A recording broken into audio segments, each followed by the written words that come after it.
Como assim tu ainda não segue a playlist de trap do canal? Link na descrição.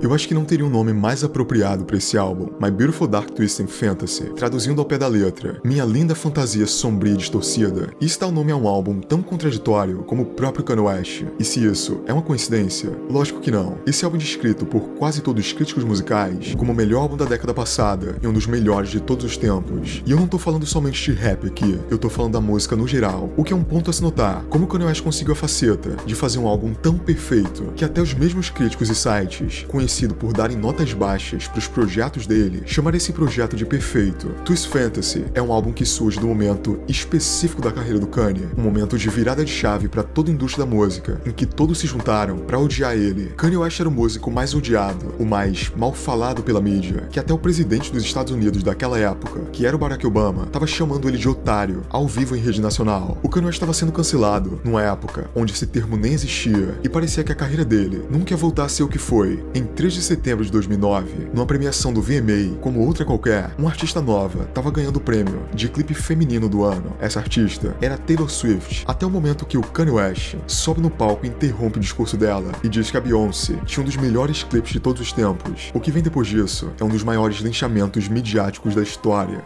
The MTV Video Music Awards took place on Sunday night, September 13th, live from New York City Radio City Music Hall. Awards were won by Taylor Swift for female video. As per every MTV event, there was a little controversy. Yo, Taylor, I'm really happy for you. I'm gonna let you finish. But Beyonce had one of the best videos of all time. The young lady seems like a perfectly nice person. She's getting her award. Why would he do that? He's a jackass.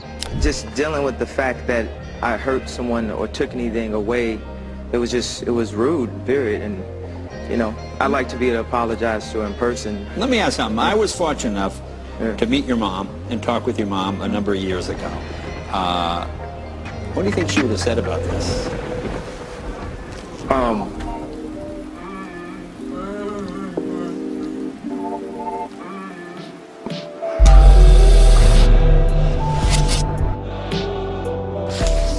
Depois de tantas polêmicas, dessa vez, parecia que a carreira do Kanye tinha ido e não ia voltar. Algumas pessoas dizem que foi porque ele estava meio bêbado naquela noite, já que ele chegou no evento com a garrafa de Hennessy na mão, e isso ter influenciado o que ele fez. Mas, sinceramente, eu acho que é algo bem mais profundo que isso. O Kanye West tinha mudado completamente depois da morte da sua mãe, que ele se culpa até os dias de hoje, e aquilo mudou ele pra sempre. Ele estava fragilizado emocionalmente, agindo diversas vezes no impulso, mas dessa vez aqui, a mídia estava preparada para destruir totalmente o Kanye West. Ele iria começar uma turnê gigantesca com a Lady Gaga, que teve que ser cancelada pela polêmica. Depois disso, ele sai do país e fica um tempo morando no Japão, mais um tempo morando na Itália, para se afastar das críticas, paparazzis e tudo que envolve isso. E é dessa situação que é criado um dos melhores álbuns já feitos na história da música. E ele foi feito pensando nisso. Ele foi feito para ser grandioso, um dos maiores orçamentos de álbuns da história, muito dele sendo gasto na isolação do Kanye West e todos que participaram do álbum em uma ilha lá no Havaí. O Kanye levou todo mundo pra lá e trabalhou por meses. Ele literalmente só saiu quando completou o álbum, e isso mostra o quão focado e o como esse álbum importava pra ele. Eu gosto de como as pessoas que estavam lá dizem como foi, como todo mundo tava o tempo todo de terno, nas sessões de estúdio, desde os produtores, os cantores, engenheiros de som, enfim, todo mundo. Ele usou isso pra demonstrar que o que eles estavam fazendo ali era muito sério, e ele queria que fosse levado assim. First of all, everybody in the studio had suits on.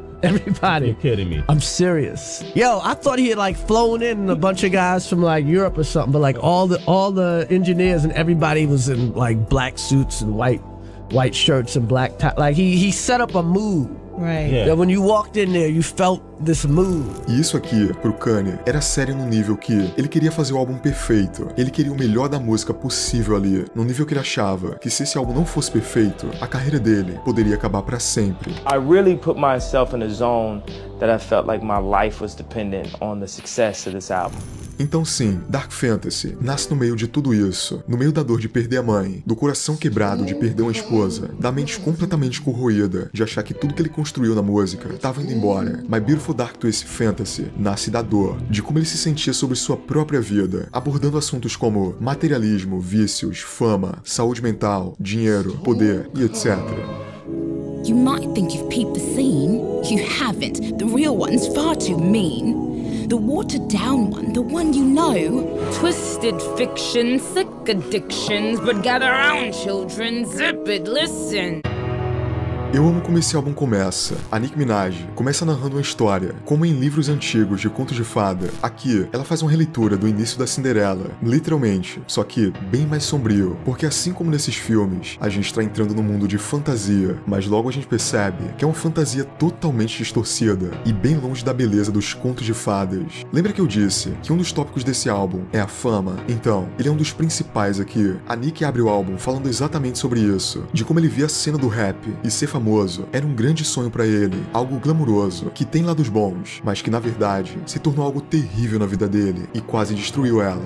Podemos chegar mais alto? Esse é o questionamento da Teyana Taylor e do Justin Vernon no refrão dessa música. Esse álbum é bem complexo nas entrelinhas, mas aqui no começo eu curto como ele é autoexplicativo, de como ele mostra que o Kanye tava no topo do mundo, sendo um dos maiores artistas no momento, e depois, na parte mais baixa da sua carreira, só se perguntando, e agora? Será que ele vai conseguir chegar mais alto? Será que ele vai conseguir ultrapassar essa situação? Ele começa falando sobre como esse era o sonho dele, mas como ele encontrou na verdade uma tristeza. Nessa música aqui, a gente vê como o Kanye tá fragilizado por toda a situação que ele se encontra e usando tudo que a fama deu pra ele pra se preencher. Ele fala de coisas boas também, como carros de luxo, mulheres famosas. Isso é como ele se preenche nesse momento em que a própria fama tá destruindo ele. Ele se preenche também com as coisas que a fama deu. É entre aspas contraditório, mas na verdade é o puro sentimento de estar perdido. Ele diz que vê o diabo num carro que ele comprou, deixando a entender que essas coisas que ele conquistou vieram com o preço que ele teve que pagar. The MTV thing happened. It was sort of like I was throwing a Molotov cocktail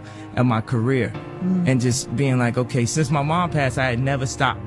I just went straight to stage, like even to Glow in the Dark. I fantasize about this back in Chicago. Mercy, mercy me, that mercy alive. Me drown sorrow in that Diablo. Me found bravery in my bravado. Can we get much higher?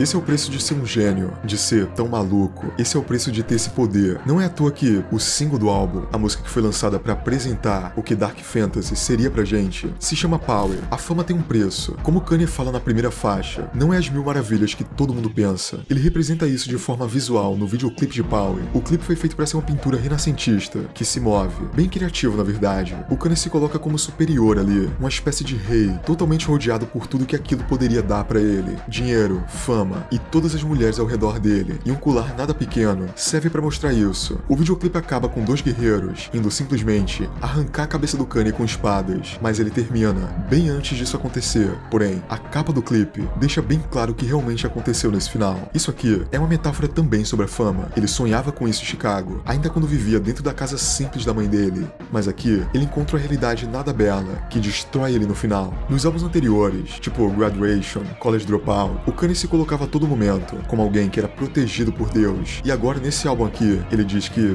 nem sabe se vai mais pro céu. Insegurança, é isso que o Kanye sente aqui, e é por esse tipo de coisa que My Beautiful Dark Twisted Fantasy é totalmente palpável. Você pensa que ele tá falando sobre algo que é muito longe da sua realidade, quando na verdade é totalmente o inverso disso. Todo mundo consegue se identificar com aquele álbum, muito mais do que imagina, mesmo Kanye se colocando como alguém grandioso nesse mundo. Nesse projeto em específico, ele é o mais humano e vulnerável possível, mostrando que, apesar de todo o status que ele tem, ele ainda sofre, ele ainda tem recaídas, ele ainda surta às vezes, ele comete erros, como todo mundo. A única diferença é que quando é a vez dele, o mundo inteiro tá olhando e a mídia tá preparada pra registrar isso e mostrar pra todo mundo.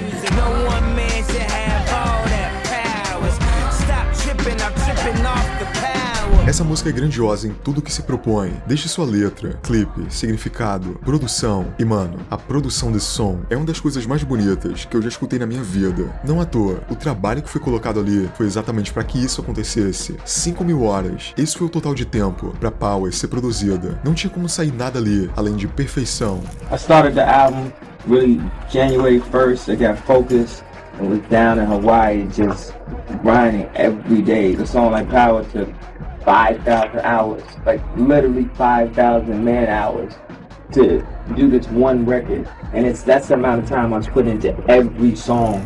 Todo esse contraste de beleza e destruição tá em todo lugar no álbum. A música anterior a Power, por exemplo, descreve a realidade dos Estados Unidos sem filtro, ainda linkando com o nome do álbum. Ironicamente, os Estados Unidos é chamado de Nação Bela, porque é, entre aspas, perfeita. Na verdade, esconde, ou pelo menos tenta esconder, uma realidade não tão bonita assim, ainda mais para pessoas pretas. A fama ainda é retratada aqui como algo que o Kanye precisa, porque nem tudo é sobre ele. Ele entende que se tornou a voz de uma cultura e que pessoas precisam dele para expor coisas como racismo da polícia, desigualdade social. E bom, num país que se diz perfeito, isso não deveria acontecer. Gorgeous é o Kanye no seu estado mais puro. Apesar de tudo que ele tá passando, ele sabe qual é a missão dele ali, e ela é muito clara.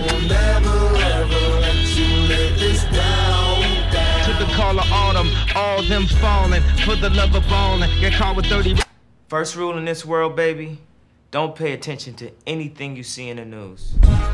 A saúde mental é muito colocada em xeque aqui, porque enquanto tudo isso estava acontecendo, enquanto estava todo mundo dizendo que ele estava acabado, ele estava tendo que fazer o trabalho da sua vida para salvar sua carreira. E essa dualidade aparece em All the Lights, uma das melhores músicas do álbum também. Ela fala dessa coisa na frente das câmeras, das luzes, dos flashes, e como isso parece incrível, mas também essas mesmas luzes podem se tornar uma escuridão imensa, pelos mesmos motivos do flash sempre estar apontando para a pessoa. Ele brinca muito com esse conceito de dualidade, até no próprio refrão da primeira música, onde ele fala "Can we get much higher?", no sentido de poder chegar mais alto, alcançar um patamar acima, mas high também é uma gíria para chapado. Então, em meio a esses conflitos, o Kanye se pergunta também se ele pode ficar mais chapado para se esconder e esquecer o que ele tá vivendo.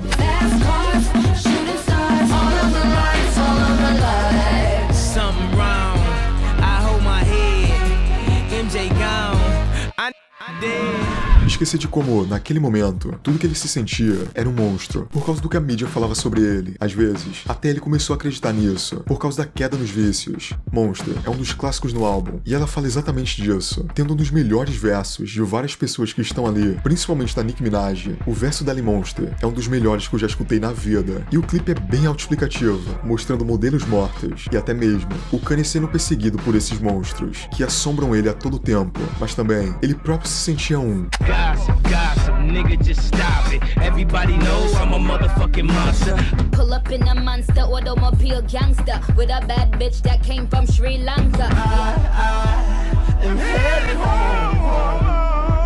E esse vício mostrado em sons anteriores é retratado na capa de Soa Paul, que é a 7ª música do projeto. A capa mostra uma modelo que morreu de overdose, por não aguentar tudo que a fama trouxe pra ela, mostrando o preço que ela teve que pagar pra estar ali. A letra fala sobre isso também, de como no fundo, tudo isso nem vale a pena, e de como você pode ser destruído por algo que sempre quis. Bom, como eu disse, a capa é bem autoexplicativa. One hand in the air, if you don't really care. One time, let it be a bad bitch sweeping. E esse álbum é muito pessoal. O Kanye, em Devil in a New Dress, ainda narra um relacionamento que ele teve, que é o mais tóxico que ele podia imaginar, e em meio a tudo aquilo que ele estava passando, essa mulher era a única coisa que ele tinha naquele momento. Ele mostra que esse amor que ele estava sentindo era a única forma dele escapar nessa história, mas ele descreve o quão esse amor que ele tinha por ela não era recíproco, e o relacionamento nada saudável. Ele descreve a mulher como o diabo em um vestido, e como a figura dessa mulher só poderia ter saído do inferno. Ele estava falando da Amber Rose aqui, um relacionamento anterior a esse momento que ele estava tendo. Tudo isso enquanto ele rima em um dos melhores beats que eu já ouvi.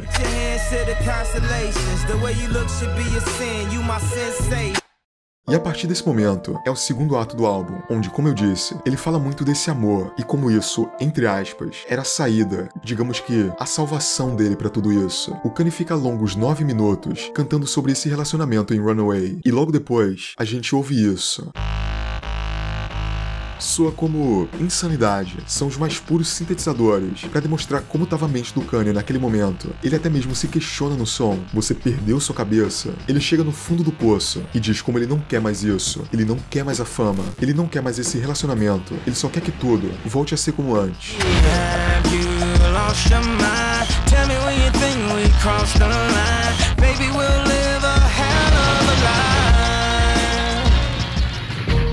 Em Blame Game, o Kanye diz que esse relacionamento ficou numa situação tão ruim que a única hora que eles conversavam é quando iam transar pra preencher esse vazio um do outro. E a música acaba com a ligação feita por essa mulher e um outro cara, pelo qual ela deixou o Kanye, que era pra ser um alívio cômico aqui, mas termina sendo uma das coisas mais tristes do álbum.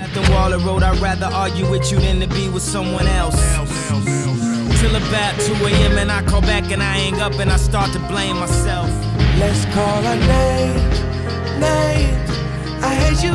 É triste porque a música a seguir, Lost in the World, mostra como Kanye ficou depois disso, totalmente perdido no mundo, literalmente traduzindo o título da música aqui, não só porque ele perdeu um amor, mas pelo momento em que ele perdeu isso, e ele tá tentando escapar de tudo, dessa realidade. É por isso que Runaway é uma música tão impactante no álbum, não somente porque é bonita sonoramente falando, mas também porque o Kanye, na sua forma mais vulnerável e sensível no álbum. As bailarinas no clipe vêm exatamente como uma metáfora pra isso. Ele ao mesmo tempo que fala sobre essa pessoa, canta também como tá sozinho e desfaz toda a idealização do glamour e da fama que a gente tem. Ele canta sobre inseguranças, sobre como ele tava na mais pura tristeza e principalmente como ele pode também ter sido um otário na história. Ele não tira esse peso, ele não tira essa culpa dele de forma nenhuma e nem tenta pregar perfeccionismo. E por isso que Dark Fantasy é tão humano, sabe? A forma que ele demonstra sua angústia, deixando o instrumental tocando e ele simplesmente falando coisas que a gente nem consegue entender por causa dos sintetizadores distorcendo a voz dele, mostra como ele se sentia no mundo onde ele falava, mas as pessoas não conseguiam entender, o que se linka totalmente ao significado desse mini-filme de My Beautiful Dark Twisted Fantasy que vocês viram o tempo todo nesse vídeo. Tem um curta do álbum que o significado é exatamente esse ser que veio de outro mundo, entre aspas, anjo, que caiu aqui na Terra e tá sendo procurado pelo mundo inteiro pra destruir ele, porque simplesmente eles não conseguem entender o que aquele ser é. Isso te lembra alguém?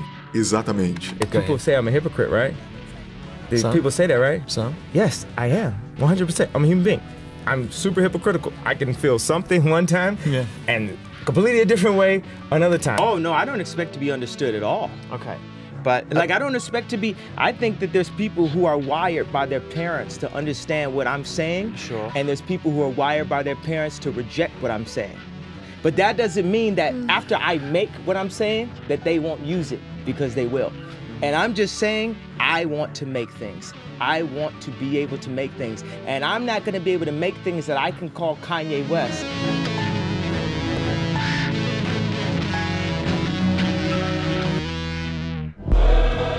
A mulher do álbum não termina com ele, e o jeito que ele se porta no palco, quando canta Runaway, é uma alusão a como ele se sente sozinho, em meio à multidão. Irônico? Pois é. A música final de My Beautiful Dark Twisted Fantasy é uma versão resumida de um poema do Jill Scott, que mostra uma visão sombria do futuro que o Kanye tinha, e que resume o álbum como um todo. É todo o questionamento do Kanye de: será que a fama e a fortuna dele realmente valeram a pena? Será que tudo que ele perdeu no processo valeu a pena? Isso faz diferença no final? Ele não dá uma resposta pra isso, mas fica com uma visão pessimista do futuro. E eu acho que é o mais lógico a se esperar com um álbum com esse nome. My Beautiful Dark Twisted Fantasy é o meu álbum favorito de todos os tempos. Muita coisa que eu sei sobre música eu aprendi porque eu queria entender esse álbum, eu queria entender a produção dele, eu queria entender a história e o que ele contava. Ele foi eleito o melhor álbum da década passada e um dos melhores de todos os tempos, e tem um motivo pra isso. A Nicki Minaj no verso dela em Monster diz que isso aqui é uma história real e por isso não tem final feliz, e esse álbum é exatamente sobre isso. É uma história real de alguém que tava no ponto mais alto da sua vida e depois disso se encontrou no ponto mais baixo, querendo desistir de tudo. É uma história real de se sentir perdido, de cometer erros, mesmo tentando acertar e conseguir superar tudo isso. E é por esses motivos que todo mundo consegue se identificar com My Beautiful Dark Twisted Fantasy, porque é um álbum sobre sentimentos reais. Fala aí, eu sou o Vitor Viano e esse foi mais um vídeo do meu canal. Se você curtiu o conteúdo, não esquece do like, inscrição e um comentário para me ajudar no algoritmo. Se quiser divulgar sua música aqui, todos os meus contatos vão estar aí na descrição. Muito obrigado por me ouvir até aqui e até a próxima.